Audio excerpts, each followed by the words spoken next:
ইসলামী bank Bangladesh পিএলসির সকল গ্রাহকদের জন্য একটি দারুণ সুখবর দিল সরকার।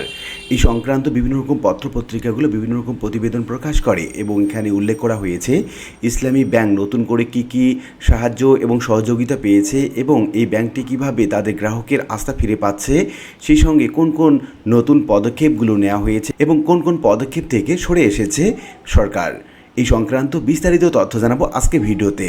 যেমনটা আমরা দেখতে পাচ্ছি, বাংলা ট্রিবিউন নামক একটি পত্রিকায় প্রকাশিত হয়েছে, সরকারের এক ঘোষণায় ঘুরে দাঁড়াচ্ছে ইসলামী ব্যাংক, ফিরছে আস্থা। আমরা বিস্তারিত জেনে নিচ্ছি। দেশের সবচেয়ে বড় বেসরকারি ব্যাংকগুলোর অন্যতম ইসলামী ব্যাংক বাংলাদেশ পিএলসি কয়েক সপ্তাহ আগেও নজিরবিহীন আস্থা সংকটের মধ্যে পড়েছিল। এমন পরিস্থিতি তৈরি হয়েছিল যে একটি ব্যাংকের পে অর্ডার অন্য ব্যাংক গ্রহণ করছিল না এবং আন্তঃব্যাংক লেনদেনে গুরুত্বপূর্ণ মাধ্যম আরটিজিএস কার্যত অচল হয়ে পড়ে। গ্রাহকরা নিজেদের জমা রাখা অর্থ প্রয়োজন মতো তুলতে পারছিলেন না। অনেক শাখায় 1 লাখ টাকার বেশি উত্তোলন সীমিত হয়ে যায়। এতে শুধু একটি ব্যাংক নয়, পুরো ব্যাংকিং ব্যবস্থার উপরই আস্থার সংকট তৈরি হয়। ব্যাংকারদের ভাষায়, দেশের আর্থিক ব্যবস্থার অন্যতম প্রধান শরীরভিত্তিক ব্যাংকটি যদি কার্যত অচল হয়ে যেত, তাহলে তার অভিঘাত গোটা অর্থনীতিতে ছড়িয়ে পড়ত। কারণ ইসলামী ব্যাংকে রয়েছে কোটি কোটি গ্রাহক, বিশাল আমানত ভিত্তিক এবং দেশের বিভিন্ন অঞ্চলে বিস্তৃত শাখার নেটওয়ার্ক। ব্যাংক সংশ্লিষ্টদের মতে, বাংলাদেশ ব্যাংক গত 24 মে এস আলম গ্রুপের সুবিধাভোগী হিসাবে বিতর্কিত খুরশিদ আলমকে ইসলামী ব্যাংকের চেয়ারম্যান নিয়োগ দেওয়ার পর থেকেই পরিস্থিতির দ্রুত অবনতি হতে থাকে। এই নিয়োগের বিরুদ্ধে আন্দোলনের নামে ইসলামী ব্যাংক সচেতন গ্রাহক ফোরাম। এমন পরিস্থিতি আরও জটিল হয়ে ওঠে সরকারের এক প্রভাবশালী মন্ত্রীর ইসলামী ব্যাংক সংক্রান্ত বক্তব্যের পর। সেই বক্তব্য সামাজিক যোগাযোগ মাধ্যম এবং গ্রাহকদের মধ্যে নতুন করে উদ্বেগ তৈরি হয়। অনেক আমানতকারী দ্রুত টাকা তুলে নেওয়ার চেষ্টা করেন। এতে ব্যাংকে তারল্য সংকট আরও তীব্র হয়। পরিস্থিতি এমন হয় যে ইসলামী ব্যাংকের পে অর্ডার অনেক ব্যাংক নগদায়ন করছিল না। আরটিজিএস এর মাধ্যমে লেনদেনের বাধাগ্রস্ত হচ্ছিল। গ্রাহকদের বড় অঙ্কের অর্থ উত্তোলনও সীমিত হয়ে যায়। সংকট গভীর হওয়ার পর বাংলাদেশ ব্যাংক জরুরি ভিত্তিতে হস্তক্ষেপ করে। প্রথমে বিতর্কিত চেয়ারম্যান খুরশিদ আলমকে অপসারণ করা হয়, পরে পুরো পরিচালনা পর্ষদ ভেঙে দেওয়া হয়। বর্তমান বাংলাদেশের ব্যাংকের নির্বাহী পরিচালক মোহাম্মদ জহির হোসেনকে চেয়ারম্যান এবং আশরাফুল আলমকে পর্যবেক্ষক নিয়োগ দিয়ে ব্যাংকটির কার্যক্রম তদারকি করা হচ্ছে। একই সঙ্গে ব্যাংকটির তারল্য সংকট মোকাবেলায় কেন্দ্রীয় ব্যাংক ধারাবাহিকভাবে নগদ সহায়তা দিচ্ছে। বাংলাদেশ ব্যাংকের গভর্নর মোস্তাকুর রহমান জানিয়েছেন, ইসলামী ব্যাংকে এখন পর্যন্ত 13,000 কোটি টাকা তারল্য সহায়তা দেওয়া হয়েছে। মঙ্গলবার 30 জুন 2026-27 অর্থবছরের মুদ্রানীতি ঘোষণার সময় তিনি বলেন, ইসলামী ব্যাংকের বিষয়ে অনেক বেশি স্পেকুলেশন হচ্ছে।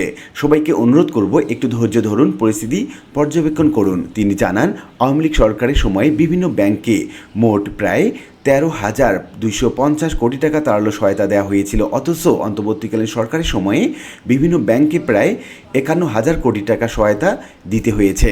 গভর্নর বলেন, দায়িত্ব নেয়ার পর প্রথম 4 মাস কোনো ব্যাংকে তারল্য সহায়তা দিতে হয়নি। তবে ইসলামী ব্যাংকের বিশেষ পরিস্থিতিতে এখন পর্যন্ত 13,000 কোটি টাকা সহায়তা দেওয়া হয়েছে।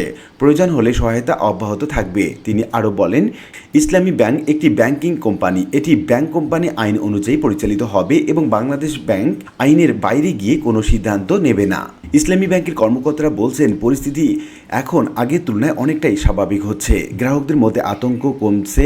আগে যেখানে বড় অঙ্কের অর্থ উত্তোলনে নানা রকম সীমাবদ্ধতা ছিল, এখন অনেক শাখা থেকেই 1 লাখ, 2 লাখ কিংবা তারও বেশি অর্থ উত্তোলন করা যাচ্ছে। একই সঙ্গে নতুন আমানতও বাড়ছে। টাকা তুলে নেওয়ার প্রবণতা কমে এসেছে। দৈনন্দিন ব্যাংকিং কার্যক্রমও ধীরে ধীরে স্বাভাবিক অবস্থায় ফিরছে।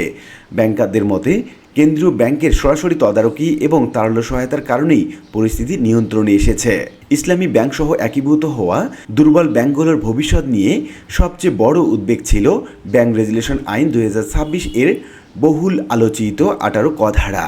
এই ধারার মাধ্যমে আগের মালিকরা নির্দিষ্ট শর্ত পূরণ করলে আবার ব্যাংকের মালিকানায় ফেরার সুযোগ পেতেন। কিন্তু অর্থমন্ত্রী এবং পরিকল্পনা মন্ত্রী আমির খসরু মাহমুদ চৌধুরী জাতীয় সংসদে ঘোষণা দিয়েছেন, সরকার 18 ক ধারা বাতিলের সিদ্ধান্ত নিয়েছে। তিনি বলেন, যারা জনগণের সম্পদ লুট করেছে তাদের কোনো ছাড় দেওয়া হবে না। একীভূত হওয়া কোনো দুর্বল ব্যাংকের আগের মালিকরা এবং ব্যাংকের মালিকানায় ফিরতে আসতে পারবেন না। বিশ্লেষকদের মতে, এই সিদ্ধান্তের ফলে এস আলম গ্রুপের ব্যাংকিং খাতে পূর্ণ প্রবেশের আইনি পথ কার্যত বন্ধ হয়ে গেল। ইসলামী ব্যাংক সচেতন গ্রাহক ফোরাম শুরু থেকেই 7 দফা দাবি তুলে আন্দোলন করে আসছে। তাদের দাবিগুলো ছিল বিতর্কিত চেয়ারম্যান অপসারণ, নিরপেক্ষ এবং পেশাদার পরিচালনা পর্ষদ গঠন, এস আলমের প্রভাবমুক্ত ব্যাংক পরিচালনা, ব্যাংক লুটেরাদের বিচার, বিদেশে পাচার হওয়া অর্থ ফেরত আনা, ব্যাংক রেজুলেশন আইনের বিতর্কিত ধারা বাতিল এবং আমানতকারীদের আস্থা পুনঃপ্রতিষ্ঠা।